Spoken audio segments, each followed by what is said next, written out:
నమస్తే. Welcome to our channel. నేను మిషాల్ని. YS Sharmila గారైతే Jaganmohan Reddy గారికి గట్టి కౌంటర్ అయితే ఇచ్చింది. అసలు మావి గారి పేరు ఏంటని చెప్పి తను విమర్శించి మాట్లాడుతుంది. నిజంగా జగన్మోహన్ రెడ్డి గారు ఎందుకు ఈ విధంగా ప్రవర్తిస్తున్నారని చెప్పి షర్మిల గారు అడుగుతున్నారు. అయితే దీని మీద పూర్తిగా విశ్లేషించడానికి మనతో పాటు స్టూడియోలో ఉన్నారు senior journalist doctor Kanakadurga Vadlamani గారు ఉన్నారు. వారిని అడిగే విషయాలను తెలుసుకునే ప్రయత్నం చేద్దాం. నమస్కారం మేడం. నమస్తే అండి. మేడం, ఈ రోజున షర్మిల గారు సొంత అన్ననే విమర్శిస్తుంది అంటే ఇప్పుడు జగన్మోహన్ రెడ్డి గారు ఏ స్థాయికి వెళ్ళారనేది ప్రజలకు అందరికి బాగా అర్థం అవుతుంది. నిజంగా అసలు ఎలా చూడాలి మేడం అసలు ఈ విషయాలన్నీ? అంటే షర్మిల ఉన్నది ఉన్నట్టు మాట్లాడారు. నేను చెప్పాలంటే రాజశేఖర రెడ్డి గారి వారసుడిని చెప్తూ నువ్వు మాట తప్పను మడమ తిప్పను అనే పదాలు మాత్రం కాపీ కొట్టావు తప్ప నువ్వు తండ్రిలాగా లేవు ఏ రకంగాను. నువ్వు ఏంటి 3 రాజధానులని రిషికొండ మొత్తం తవ్వించేసి ఓ పెద్ద ప్యాలెస్ కట్టుకున్నావు. అది కూడా మోసం చేయటమే కదా. ఇప్పుడు మళ్ళా అమరావతి రాజధాని అంటే నువ్వేమో మావిగన్ అంటున్నావు, నువ్వు జోకర్లా తయారయ్యావని తిట్టింది. నువ్వు ఏ రకంగా రాజశేఖర రెడ్డికి వారసుడు అవుతావు అంటే ఒక్క క్వాలిటీ కూడా ఆయనవి నీకు లేవు అన్నట్టుగా చెప్తోంది ఆవిడ. ఎందుకంటే దీని మీద నిన్న రోజా రెచ్చిపోయింది. మీరు చూసారా? దీని మీద రోజా ఎలా రెచ్చిపోయిందంటే అసలు షర్మిలకి అర్హత లేదట, అధికారం లేదట ఏమంటే జగన్మోహన్ రెడ్డిని విమర్శించడానికి. నువ్వెవరని అడుగుతోంది. అసలు నువ్వెవరు రోజా? అసలు నీకు ఏ రకంగా వ్యక్తిగతంగా నీకు సంబంధం ఉంది? షర్మిల అవుననుకున్నా కాదనుకున్నా జగన్మోహన్ రెడ్డి చెల్లెలు, రాజశేఖర రెడ్డి కూతురు. నువ్వు వారసురాలు కాదని చెప్పడానికి నువ్వెవరు? అసలు రోజా ఏం మాట్లాడుతుందో రోజాకి అర్థమవుతుందా అని మనం అడుగుతున్నాం. ఇప్పుడు మళ్ళా శివప్రసాద్ రెడ్డి వచ్చి మళ్ళీ ఏదో వాగుతున్నాడు. మావిగన్ అంటే వీళ్ళందరూ ఎక్స్ప్లెయిన్ చేస్తున్నారు.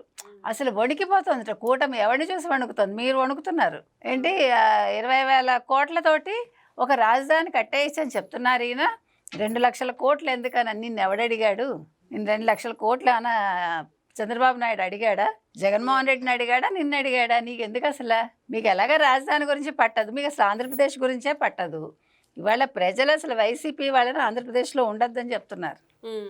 మీరు ఎప్పుడైతే అమరావతి రాజధానిని ఒప్పుకోలేదో, ఇప్పుడు కూడా ఇంకా సొంత చెల్లెల్ని ఎప్పుడైతే జగన్మోహన్ రెడ్డి ఇంకా తిట్టిస్తున్నాడో సిగ్గు లేకుండా, వీళ్ళకి అసలు మాట్లాడే అర్హత ఎక్కడుంది అంటున్నారు.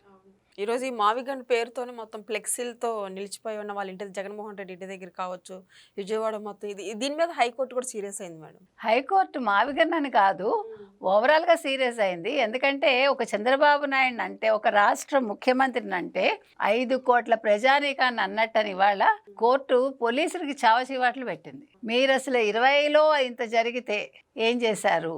అప్పటి నుంచి అసలు మీరు ఎందుకు ఊరుకున్నారు? ఇలాంటి వాళ్ళు సోషల్ మీడియాలో పోస్టులు పెడుతూ ఉంటే మీరు ఫస్ట్లోనే వాళ్ళని అరెస్ట్ చేసి ఉంటే, వాళ్ళ మీద చర్యలు తీసుకుని ఉంటే ఇంత దూరం రాదు. ఇది మీ అలసత్వం అని వాళ్ళ హైకోర్టు నిజంగా చాలా బాగా మంచి తీర్పు ఇచ్చిందండి. బాగా తిట్టింది. చెయ్యాలి ఆ పని.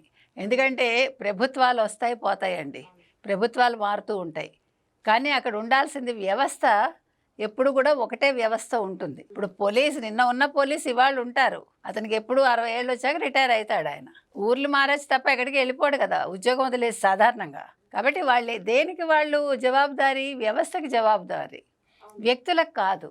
జగన్మోహన్ రెడ్డికో లేకపోతే మరొకళ్ళకో వాళ్ళు జవాబుదారీగా ఉంటే పిఎస్ఆర్ ఆంజనేయులు, సునీల్ కుమార్ లాగా వాళ్ళ జీవితాలు అవుతాయి. నెక్స్ట్ ఊచలు లెక్క పెట్టుకోవాలి. కాబట్టి తోటకూర నాడే చెప్పలేదురా కొడుకు అని సామెత ఉంది మనకి. అంటే దొంగతనం బిగినింగ్లోనే చెప్పకపోవటం వల్ల కొడుకు ఉరికమ్మ ఎక్కే స్థితికి వస్తాడు. అలాగా వీళ్ళు ముందే చేస్తుంటే ఇంత రెచ్చిపోయి ఈ మోకలు రప్పరప్ప అంటూ ఫ్లెక్సీలు పెట్టి, ఇవాళ మావిగన్ అని ఫ్లెక్సీలు పెట్టి ఏంటిది? ఏమనుకుంటున్నారు? అంటే మీకు పని పాటు లేదు కాబట్టి మీకు డబ్బులు ఎక్కువైపోయి ఇలాంటి పిచ్చి పనులన్నీ చేస్తున్నారు. ఇప్పుడు వీళ్ళని ఒక్కళ్ళని అరెస్ట్ చేస్తే ఇవాళ హైకోర్టు చెప్పింది కాబట్టి ఇప్పుడు ఈ ఫ్లెక్సీలు ఎవడు పెట్టించాడు, ఇవి ఎక్కడ ప్రింట్ అయ్యాయి, మొత్తం కూపీలాగి ఇవాళ అరెస్టులు మొదలు పెట్టమనండి. మళ్ళా జగన్మోహన్ రెడ్డి ఆంధ్రప్రదేశ్లో అడుగు పెడితే ఒట్టు. ఎందుకంటే పెట్టించేది అతనే కాబట్టి అతని దాకా వెళ్తుంది. అది ఇవాళ షర్మిలను తిట్టించడానికి సిగ్గులేదు జగన్మోహన్ రెడ్డికి. ఇవాళ రోజా ఏ ధైర్యంతో అసలు ఇవాళ తిడుతోందండి షర్మిలని? ఆవిడకి ఏం హక్కు ఉంది అసలు? వీళ్ళు వారసుల గురించి వీళ్ళు మాట్లాడటం ఏంటి? వారసులు ఎవరు అనేది ఆ రోజు ఎంఓయూలోనే చెప్పారు రాజశేఖర రెడ్డి. ఇప్పుడు వాళ్ళు జగన్మోహన్ రెడ్డిని ప్రశ్నిస్తే భయపడుతున్నాడు. ఎక్కడ షర్మిల వచ్చి తన సీట్ ఆక్యుపై చేసేస్తుందో. నా అమ్మాయి అసలు అలాంటి పిచ్చి పని చేయలేదు. ఆ రోజే చేసుంటే ఇవాళ జగన్మోహన్ రెడ్డి ఎక్కడ ఉండేవాడండి? ఉమ్.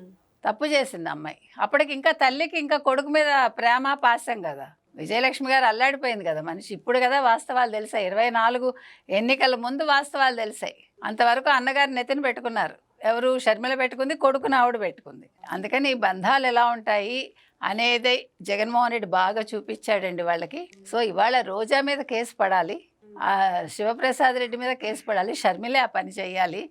ఎందుకంటే ఈవిడని ప్రశ్నించే హక్కు వాళ్ళకి లేదు. ఆ రకంగా ఆవిడ కోర్టుకు వెళ్ళచ్చు. Thank you. Thank you.